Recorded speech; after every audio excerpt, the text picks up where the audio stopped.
Welcome to the Michigan Man Podcast on Wolverine Sports Radio, a member of the V-Sporto Network, and in partnership with SB Nation's Maize and Brew, for Wolverine fans from coast to coast. Go Blue and welcome to the show. I'm your host, Mike Fitzpatrick. As we wrap up this month of April, a very long month, I'm sure we'll all agree, there are encouraging signs in our battle to slow down the virus. We know COVID-19 will be with us until a vaccine is created, and probably much longer. But in most states, more freedom of movement is being granted, and slowly but surely, we will start getting back to work, opening more businesses, and in a safe way, getting the economy and our lives back to normal, or I should say, the new normal for now. We have a long way to go, and in the weeks and months ahead, we will need a few diversions to help keep our minds off of all of the bad news that we've been watching and listening to. In the month of July, we hope to have baseball back in some fashion, and by the end of May, we should have more news about football season. For college football fans, there are many questions. What to do about season tickets? Will there be fans at games? Will the season start on time? Will it be abbreviated?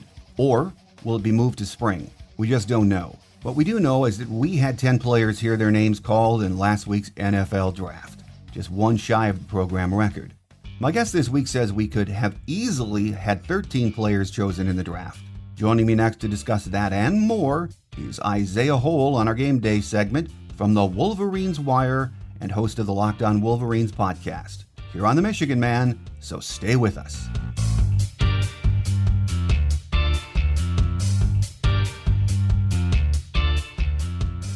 Here with us on our Game Day segment this week is Isaiah Hole from WolverinesWire and host of the Locked On Wolverines podcast. It's been a while since we've chatted, Isaiah, but it's great to have you back on the show. Absolutely. Glad to be back. And it's been a minute, but always a pleasure to be on here with you, Mike. Well, Isaiah, it's as we know, it's a tough time right now to come up with stories and content for Wolverine Wire and for here on the show, but at least we had the draft take place, the NFL draft at the end of last week into the weekend. Big day for Michigan. 10 players selected, which was just one shy of the program record. That's pretty darned impressive, isn't it? Yeah, absolutely. And I see a lot of comments about how Michigan should be better if they have 10 guys. I mean, you look at A, the schedule, B, the fact that 8 of them went on day 3. I think that tells you kind of what you need to know about where they're at, and they're kind of moving closer to where they need to be. They're tied with Ohio State with 10 guys, but Ohio State was really front-loaded as far as its draft picks. Honestly, it was just great to see so many guys, especially I've been really keeping my ear to the ground when it comes to a lot of mock drafts, and especially 7-round mock drafts. And I hadn't seen any more than 7 go. And I think the best stories that came out of it are Jordan Glasgow and Mike Dana, 2 guys that no one really had on their radar as being draft picks as far as the media at large. Dana, I thought, was really underrated. Didn't get to see the field, obviously, as much, given that Kwity Paye and Aiden Hutchinson were the starters. But all of his teammates constantly talked about what an athletic freak he was. And with Glasgow, I thought that was so great, just the story of 3 Glasgow brothers, all walk-ons, all got scholarships, all got drafted. And Jordan Glasgow's story I post was met with a little bit of derision from Michigan fans who didn't think he was that good. Well, now you have proof positive that he was as good as Jim Harbaugh said, as Don Brown always said, and the fact that the Indianapolis Colts used a draft pick on him.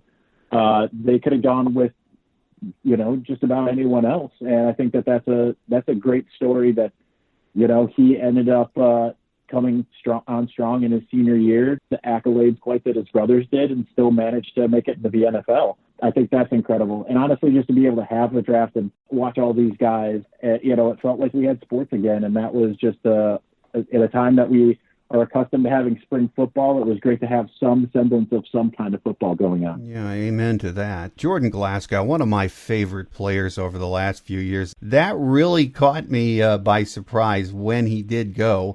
But, I loved watching that kid. And, I think what probably a lot of NFL teams liked about him, too, he was a Swiss Army knife on the defensive side for Michigan and Don Brown's defense. He did whatever he was asked to do.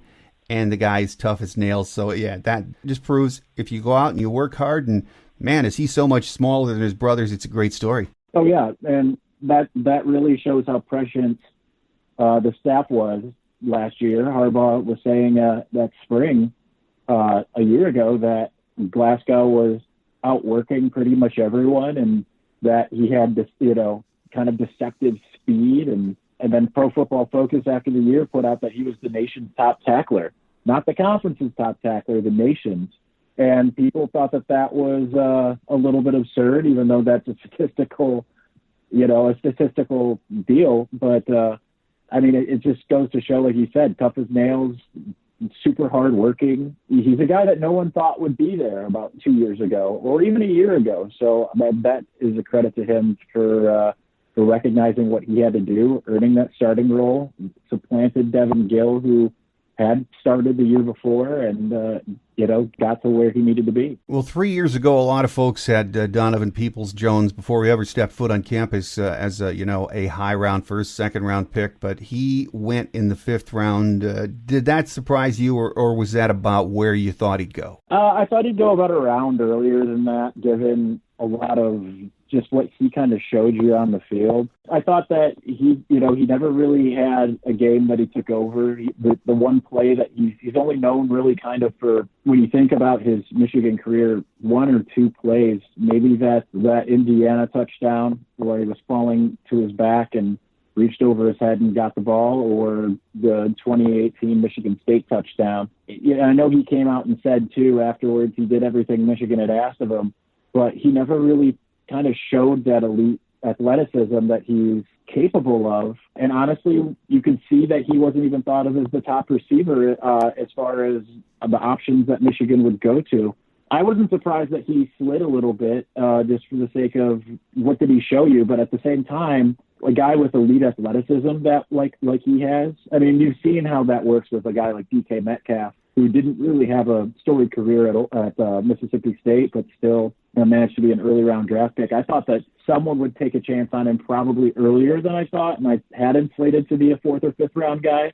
So for him to slide that far down, I thought was a little incredible in not a good way. And I think he's going to prove a lot of people wrong in Cleveland. I think his best football is ahead of him. I don't really know what he's missing and why he had a lot of problems getting off of jams at the line of scrimmage, and sometimes he had some focus control issues as far as what we saw in the Ohio State game with all of the drops in that game, which really I think cost him an insane amount of money since he decided to leave early. I think he's going to be able to correct a lot of that type of stuff because he doesn't really have anything that isn't correctable. So I'm glad that the Cleveland Browns took him. It's obviously a great situation with OBJ, and he can kind of learn from those guys as well. We'll see what he does. I definitely think he'll make that 53-man roster. He's a steal in the sixth round, an absolute steal because, yeah, like you said, a year ago, I think we all saw him as a first or second round pick. But as far as what he did on the field, I thought maybe a second or third day. I guess that kind of goes to show that if you're going to leave early, then you probably are going to have the stats to back you up, because you can have all the talent in the world, but if you don't have the stats to go off of, a team isn't going to take that chance. What do you know? Cesar Ruiz goes in the first round to New Orleans, and watching him play last year and reading what people were saying and listening to fans, it seemed to me people were, not overly thrilled with him last year. They thought he was okay. He was more than okay, but that he could be better. But you listen to the New Orleans staff talk about him, they just rave on and on, don't they? They sound a lot like Ed Werner. Yeah. I thought Cesar had an excellent year, honestly. Like, I can't point to anything where I can say, like, yeah, he should have been a lot better. And that kind of goes for the majority of the offensive line. The real struggles only kind of came when they had Runyon out, and Runyon's first game back after all the rust and everything like that. But with Ruiz, you look at the fact that he only gave up 3 sacks in his career. He was an absolute mauler up front. People ask, why wasn't the run game better then? Well, you have 2 first-year running backs taking the charge there. Hassan Haskins was a linebacker the year before, even though he was recruited as a running back. You can't really expect Mike Hart every time. You really only get that one time, especially when Michigan had a lot of options up front as far as that's concerned. But Caesar, I think one of the things that he doesn't get enough credit for is intelligence, how much he recognized what a defense was doing and set the blocking, because the offensive line is just such a strength all year long, really building off of what, because of some of the injuries. But once they kind of got going, you're able to really kind of see it move and move people. That's a huge credit to Caesar, because that's the center's job. He's the quarterback of the offensive line, as cliche as that might be. And I thought that he just was absolutely stellar. And that's what makes it that much more fun, kind of the fan opinion, because I remember sitting in the airport coming back from Orlando, and posting the Cesar Ruiz declares for the draft story. And just all the comments were saying he's not ready. He's going to be a 5th, 6th, 7th rounder undrafted. And it should be a cautionary tale, I think, to some degree, of baseless opinions occasionally that come out, because I've been saying all along he's been good. The staff has been really pleased with him. He really showed it on the field. I don't really know what more you want from a guy. Yeah. And another feel-good story was Josh Uche. New England picked him up in the 2nd round. And, I remember when he came in, I think he was a 3-star coming in 4 years ago out of high school. He was. But he became, just like Glasgow, one of my favorite players to watch, a motor that doesn't stop. He seems like a perfect fit for New England, doesn't he? Oh, absolutely. And especially because he's like such a absolute Swiss Army knife, and they can put him everywhere. I understand people wanted to see him more, but Michigan's defense just wasn't built that way. And I think that's fine, because I think he was kind of finding his role, finding out what he can do to some degree. Because I remember seeing online after he went in the 2nd round, people complaining they played Furbush ahead of him. Listen, he wasn't what he became yet. And the fact of the matter is he grew into his role, and he showed not only in 2018, but when people knew, when the story was out, the secret was out, he still came out in 2019 and was still unstoppable. Even when he was stopped, look at Jedrick Wills from Alabama. He said that was the toughest opponent he had to go up against, and Jedrick Wills ended up being a top 10 pick. That tells you all you need to know about Uche and how he was able to find his role. I mean, I just remember talking to him back before the 2017 season, and he was so skinny still, kind of didn't know what he was going to do, because he was a pass rusher in high school, but he wasn't the size to do that in college. And then he obviously learned what he needed to do and did it. And that is, for all of the talk of the 5 stars that Michigan gets, and not developing those guys into elite talent, well, there's why you don't complain about Michigan identifying a guy like Jalen Harrell this past class in 2020, who they have slotted to be Uche clone. Same kind of deal. He's like 230 pounds, 6'4". They want him to have that same role. And then TJ Guy, the 2021 commit out of Massachusetts, people see 3-star out of Massachusetts and freak out. I know here in Massachusetts compared to Florida is a little bit different. He's someone that they see big potential in as well. I think the staff has done excellent with some of those 3-stars, not even the ones I just mentioned. You look at what Josh Metellus was able to do, and the fact that he was a draft pick, and I thought that he had, should have gone a little bit higher, but he just wasn't flashy enough, I think, to some degree. As far as when you look on film, he's just kind of steady Eddie with it, and he just got better and better as well. Michigan's 3-stars under Don Brown have done pretty stellar across the board. I mean, we talked about Glasgow, and we talked about all of these other guys. You just see how much better they get once they kind of matriculate through the system and kind of learn what they're capable of. I think the learning what they're capable of is actually a big thing, because a guy like Uche didn't really know what his position was going to be, and he grew into his own role. Another guy that I think grew into his role and got better and better was Kalik Hudson, who just last year, his senior year, he was good. Yeah, he definitely, especially improved upon his junior year, where he all but disappeared.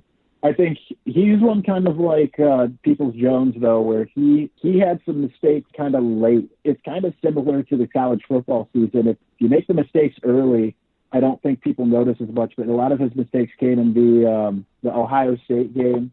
I didn't rewatch Alabama, so I couldn't tell you very much about what he did or didn't do there. I think that was kind of a group effort in a way, trying to cover Jerry Jeudy. But he made a lot of mistakes against Ohio State, and I think that was maybe his worst game at Michigan. I think that probably cost him some draft stock, but another guy that I think amazed people with what he was able to do at the NFL Combine. And so I think it offset it a little bit, but not enough to where the perception got changed. So I think it's a kind of I was talking to my roommate about this, Matt Leach. He was saying, and I agree with him, that it's kind of a perfect situation for him to go to a team like the Redskins, because he's going to have more of an opportunity to prove himself than if he went to a team that was already a power.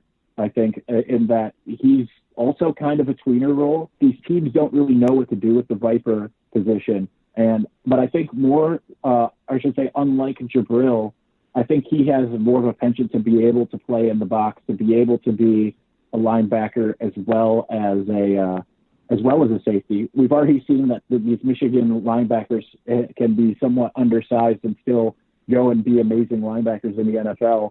I think Kalik's skill set will allow him to do a lot of things for the Redskins, and that's going to make it a really good situation for him down there. What a great draft it was. 10 guys going, one short of the program record, but 3 that didn't go. And I don't know if you're surprised or not, but Sean McCune, Shea Patterson, not drafted. Lavert Hill, not drafted either. What do you think of that? I'm surprised on all 3, less so on McCune and Shea. I'll get to that in a moment. Lavert, to me, if he would have gone a year earlier, he would have been a 3rd-round pick, 4th at worst.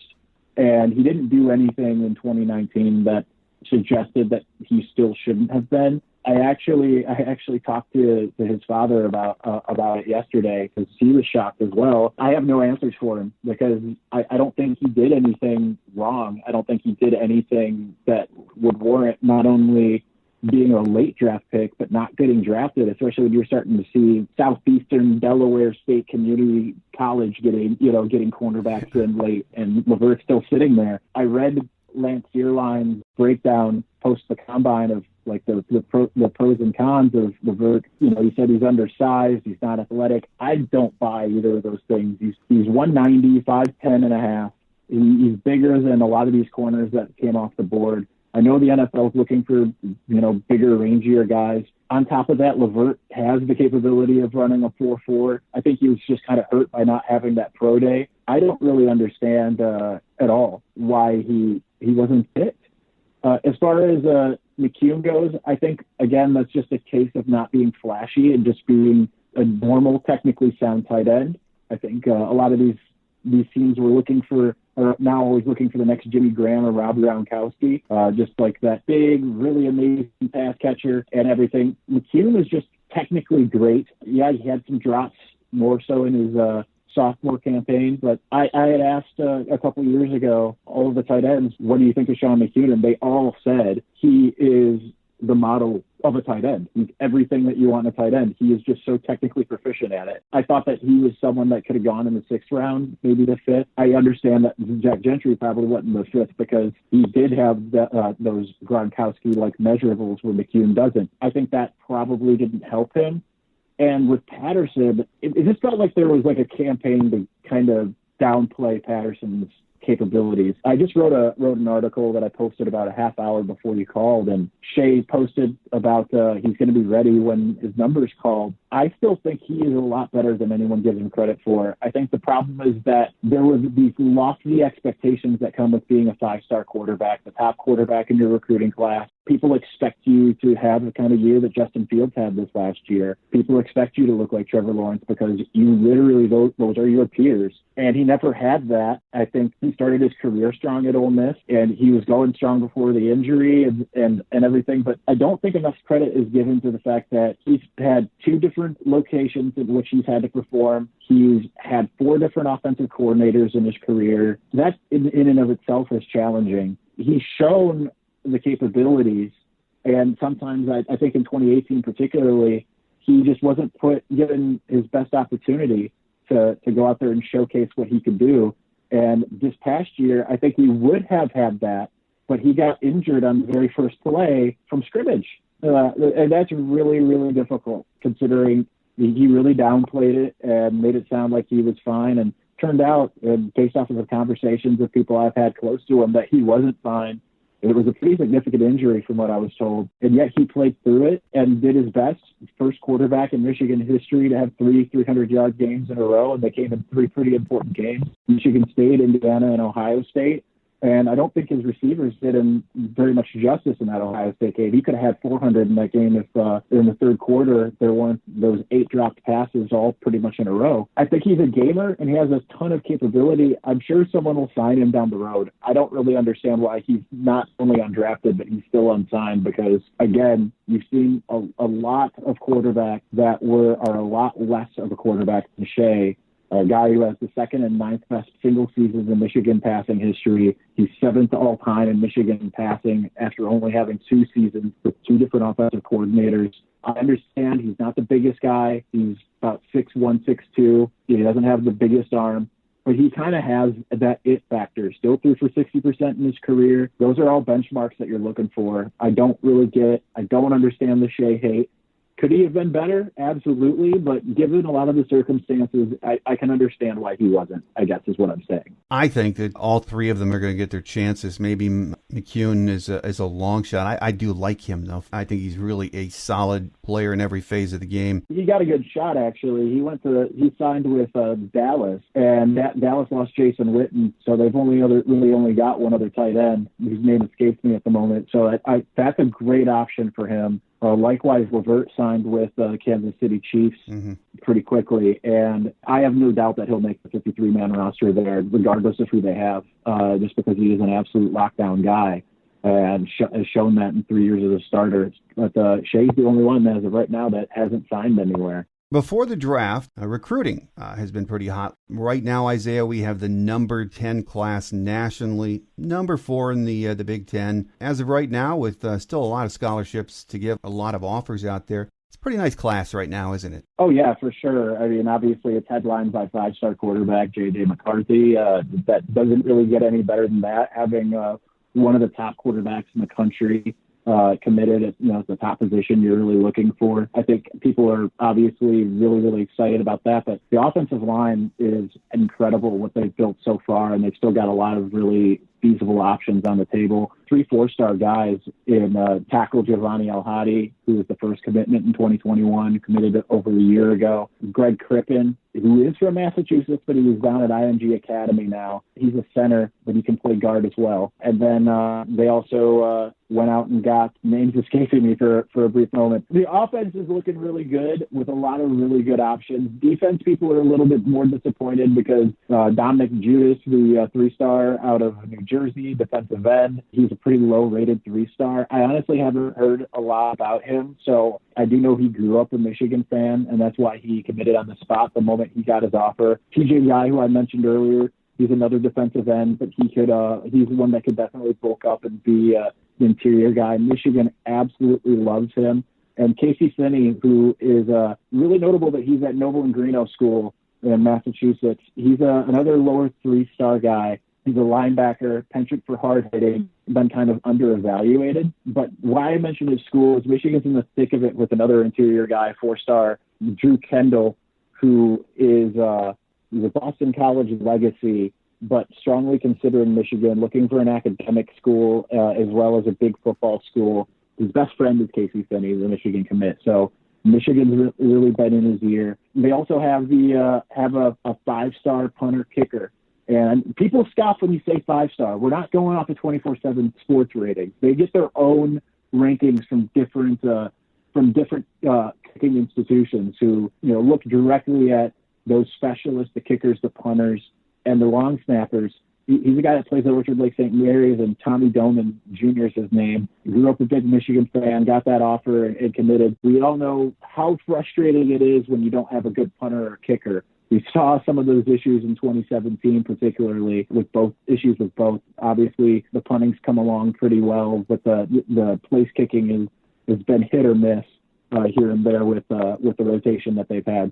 So it's a really good class, but it's one that for the people who complain in April that they aren't Ohio State, number one, no one's going to have a better class than Ohio State has right now. They just aren't. And Ohio State is recruiting better than anyone I've ever seen at the moment, and they kind of deserve it with the way that they've played. Secondly, a lot of their top targets, and this is an evergreen statement, Michigan will always try to get its top targets who, most of the guys around college football aren't, are being recruited by all these big national powers. They're not necessarily going to make a decision super early. Some will, just like the guys Michigan have. A lot of them are going to make their decision in the summer or even in the early or late fall. That's just the nature of the game. So some of those guys that they're really in it for, Jamari Budden, the linebacker out of Belleville, is making the decision a little bit later. I know he's moving his timeline up compared to when he was going to make his decision in December. Rocco Spindler is planning on making a summer decision, was planning on deciding in May.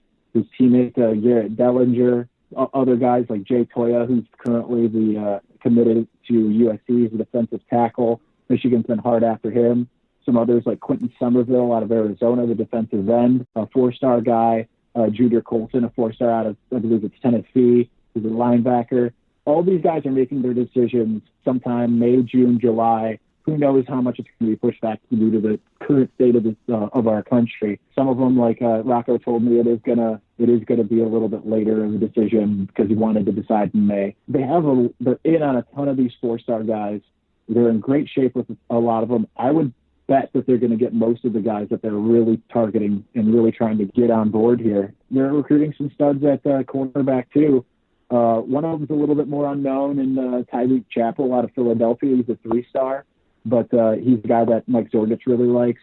Deuce Chestnut, who's out of New Jersey, is another name to pay attention to. They just got a guy out of Thomas Aquinas. He's a three-star.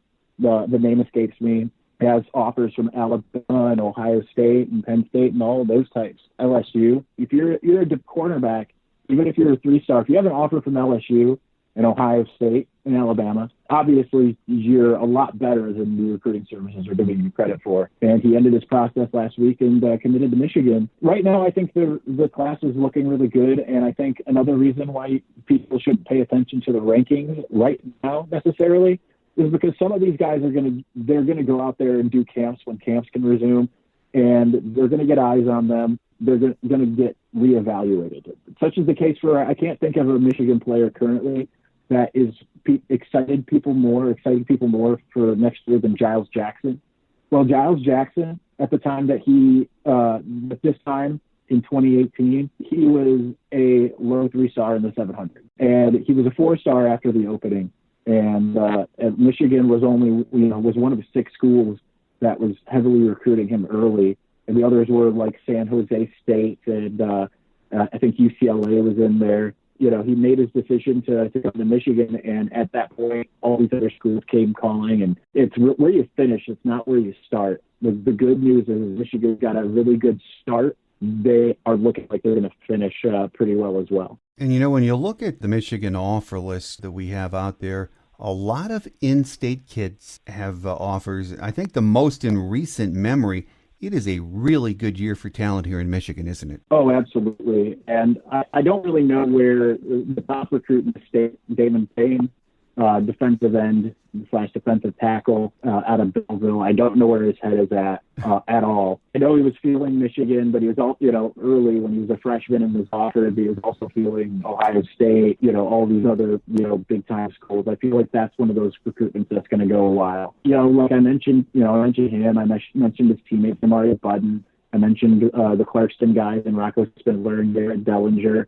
You're right. There's just a ton of options. This is one of the best classes. This kind of reminds me of 2017 for Michigan, when it was imperative that they go out and get some of these top guys. They've got so many that they're chasing, and I think they're in good standing with most of them. I know that people are upset about some of them who have chosen to go out of state. Rayshon Benny's another one I should mention. He's Michigan's the only one that's recruiting him as a defensive tackle out of Oak Park. Most are looking at him as an offensive lineman. I know people were upset about Dylan Reed from Oak Park going to Penn State, the King twins from Cass Tech going to Penn State. Mm-hmm. That's the name I was missing. Is the other commit with Raheem Anderson at Cass Tech, another interior offensive lineman. But Michigan's going to continue recruiting the King twins, from what I'm told. But if they don't end up coming to Michigan, it is what it is. There's still plenty of guys that they're in on. I think the ones that I mentioned before them, I think, are all significantly more important to their cause. You're not going to win every battle. We've known over the course of years that sometimes guys are going to choose Penn State. You saw that at West Bloomfield with Lance Dixon, the linebacker, going there.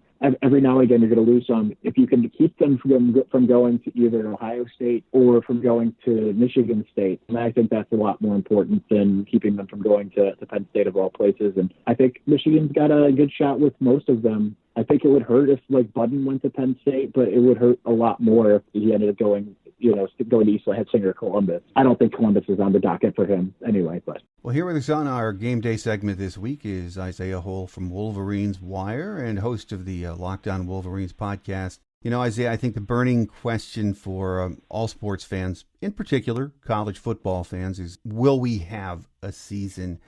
Do you think it's realistic at this point to think the season is going to start on time? I honestly don't know. I think we still have a lot of time to get to that point.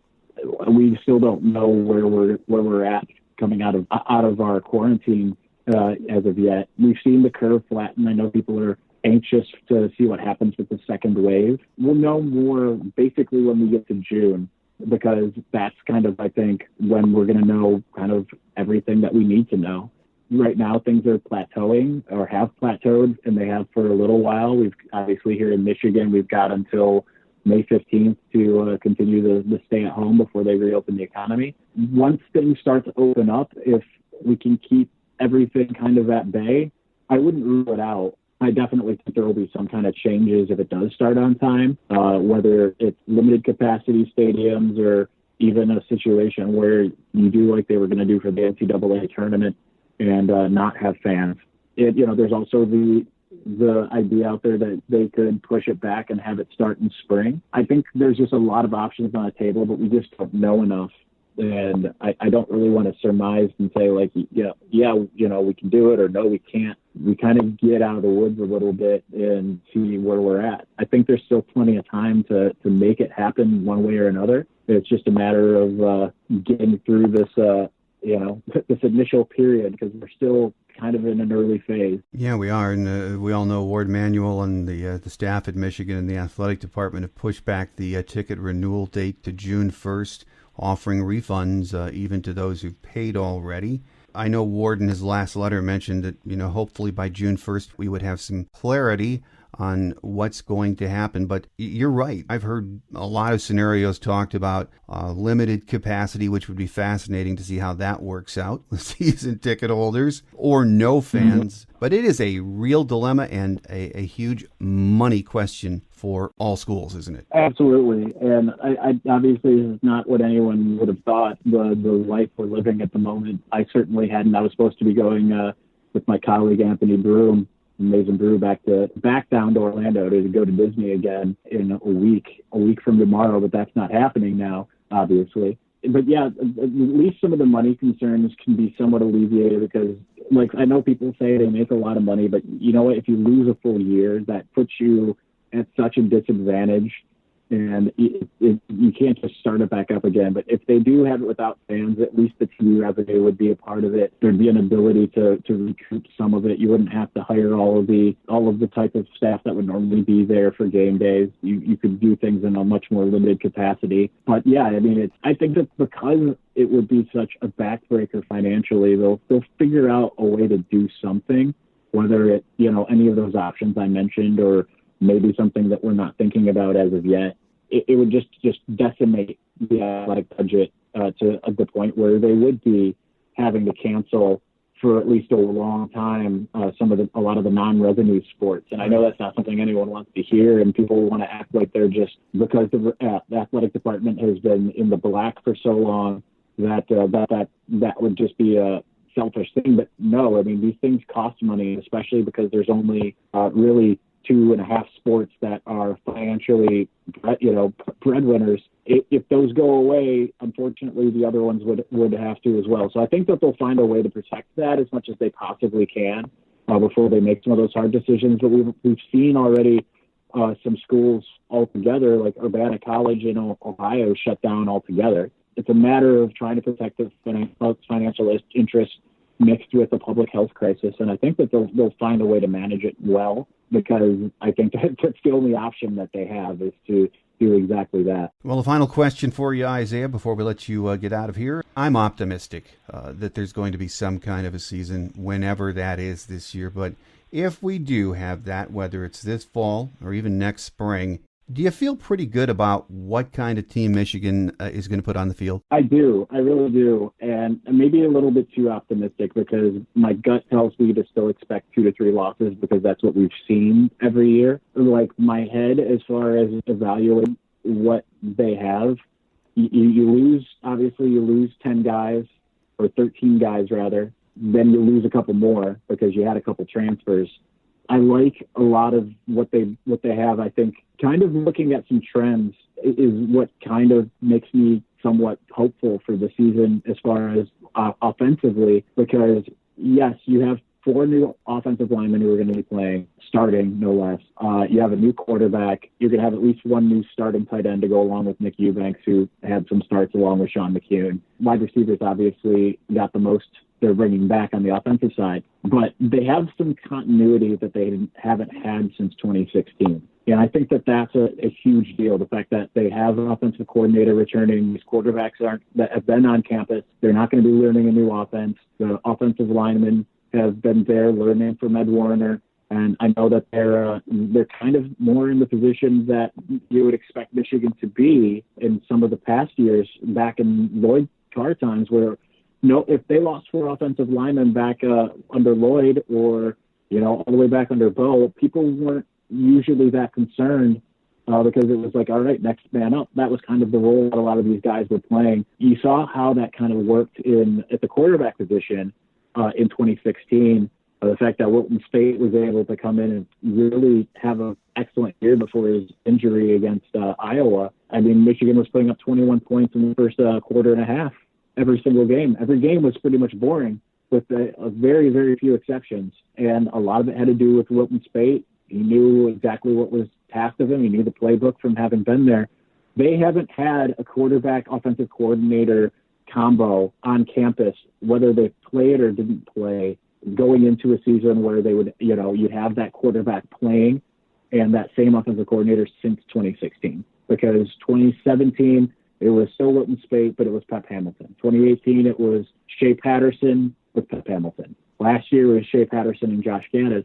So this is the first time that you're going to have some guys that they already know what's anticipated. They know what's expected of them. They know the playbook. And I feel really good about the offense being able to kind of take off.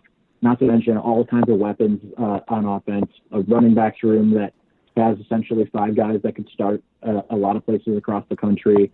Wide receiver room that's somewhat unproven still, but pretty deep. And then defensively, there's some questions there. Who's going to be the defensive tackles?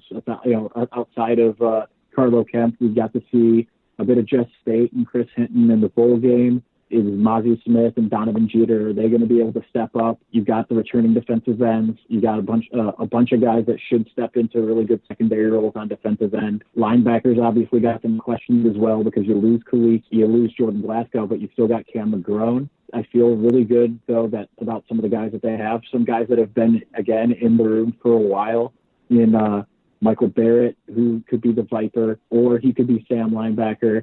Anthony Solomon could also be that Viper as well, and he burnt his red shirt last year for a reason. Josh Ross gets to come back and play Will again. And then the secondary looks pretty good. At least 3 of the 4 you feel really good about. You got to feel pretty happy with the Brad Hawkins Saxton Hill combo at safety. Ambry Thomas, I think, won't have the issue that Lavert Hill ended up having.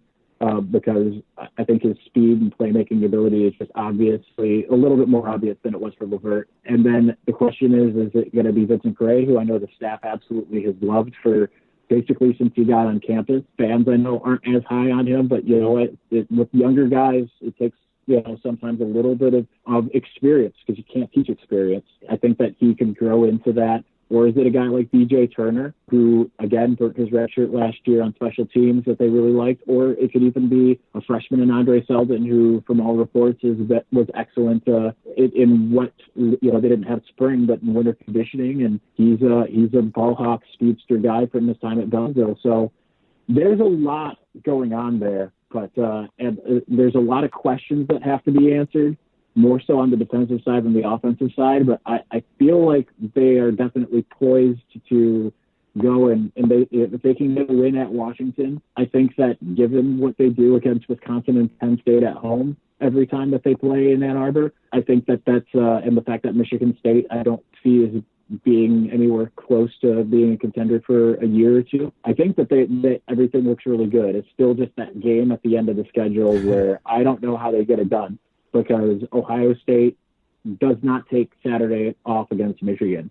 Even if they take it off once or twice a year, whether they win or lose elsewhere against Michigan, Michigan has their full attention. So I don't know how they get that done. It will happen someday. I'm not going to predict it until it happens. It's fun to think about. Hopefully we'll have some clarification soon in the next month or so as to what kind of a season we're going to have. With us on our show today on our Game Day segment has been Isaiah Hole from WolverinesWire and host of the Locked On Wolverines podcast. A pleasure having you on the show, Isaiah, and we'll try not to wait so long this time, or the next time I should say, to get you back. So until then, take care of yourself, be safe, and we do look forward to your next visit. Absolutely. Thank you, as always. Thanks to Isaiah Hole for joining us today. He's one of the many talented writers we have covering Michigan football, and we will have him back with us in the summer.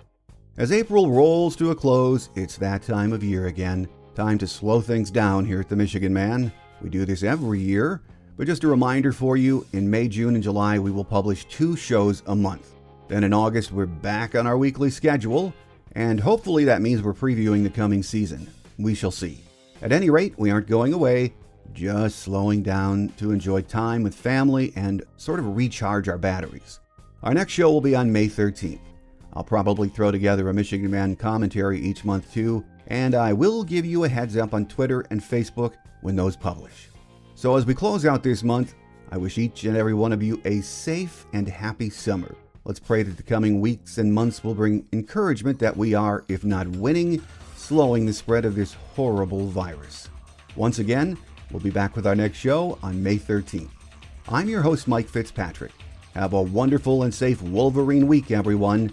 Until we meet again, take care, and as always, go blue. Thanks for joining us today on The Michigan Man, here on Wolverine Sports Radio, a member of the V Sporto Network, and in partnership with SB Nation's Maize and Brew. Our listener lines are open 24/7 for your calls at 313-263-4842. That's 313-263-4842. Or email us at themichiganmanpodcast@yahoo.com. That's themichiganmanpodcast@yahoo.com. The Michigan Man Podcast is produced at the studios of Robin Lynn Productions, Allen Park, Michigan, and is not affiliated with the University of Michigan. Go Blue!